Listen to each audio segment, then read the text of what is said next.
Video பார்க்குற எல்லாருக்குமே வணக்கம். மசாலா ஆம்லெட் பீஸா எப்படி செய்கிறதுன்னு இன்றைக்கி பார்க்கலாம். மைதா கோதுமை எதுவுமே இல்லாமல் முட்டையிலேயே செய்யலாம்.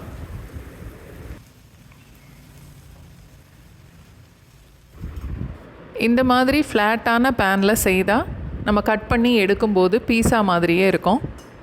2 டேபிள் ஸ்பூன் அளவுக்கு எண்ணெய் சேர்த்துருக்கேன். பொடிசாக வெட்டின வெங்காயம் 1/2 கப் அளவுக்கு, அதோட ஒரு கொத்து கருவேப்பிலையும் சேர்த்துட்டு வெங்காயம் கலர் கொஞ்சம் மாறுற வரைக்கும் வதக்கினா போதும்.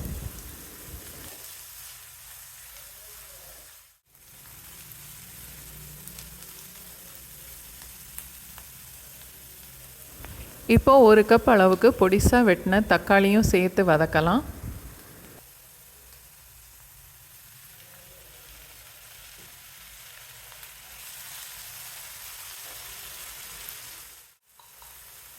வெங்காயம் தக்காளி வதக்கும் போதே தேவையான அளவுக்கு உப்பும் சேர்த்து வதக்கலாம்.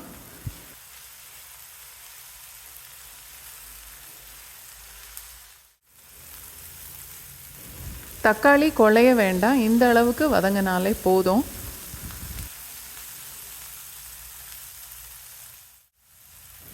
இஞ்சி பூண்டு பேஸ்ட் 1 டேபிள் ஸ்பூன் அளவுக்கு, 2 டீஸ்பூன் மிளகாத்தூள், 1 டீஸ்பூன் மல்லித்தூள், 1/2 டீஸ்பூன் சீரகத்தூள், 1/2 டீஸ்பூன் சோம்புத்தூள்,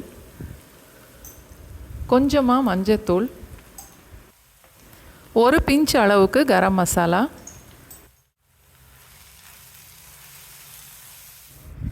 பொடியெல்லாம் சேர்த்து கொஞ்சம் வதக்கிட்டு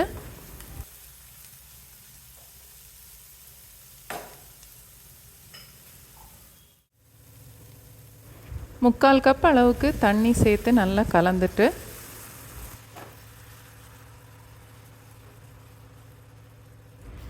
அடுப்பை லோ ஃப்ளேமில் வச்சுட்டு ஒரு 2 நிமிஷம் வரைக்கும் மூடி வைக்கலாம். இப்போது வெங்காயம் தக்காளி எல்லாமே நல்லா சாஃப்டாக இருக்கும். மசாலா தூளோட பச்சை வாசனையும் போயிருக்கும்.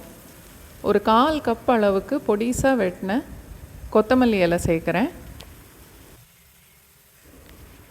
2 இல்லை 3 டீஸ்பூன் அளவுக்கு நெய்யும் சேர்க்கலாம்.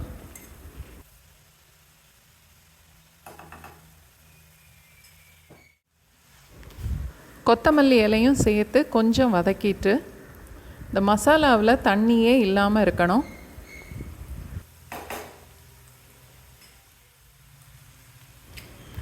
இப்போது முட்டையெல்லாம் உடச்சி ஊற்றிடலாம்.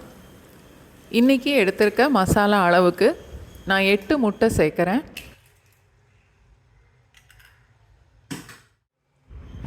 முட்டையோட மஞ்சள் கருவெல்லாம் கொஞ்சம் உடச்சி விட்டுட்டு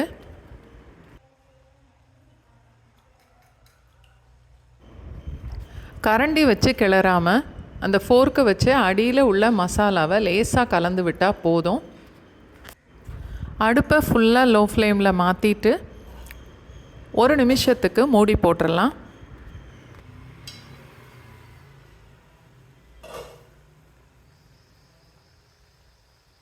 முட்டை இன்னும் கூட கொஞ்சம் வேகணும்.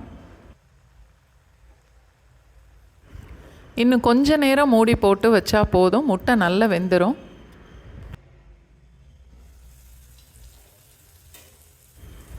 இப்போது அடுப்பை ஆஃப் பண்ணிவிட்டு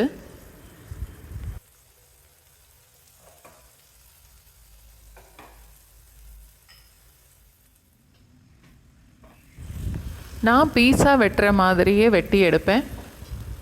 நம்ம இஷ்டம்தான், எப்படி வேணும்னாலும் வெட்டி எடுத்துக்கலாம்.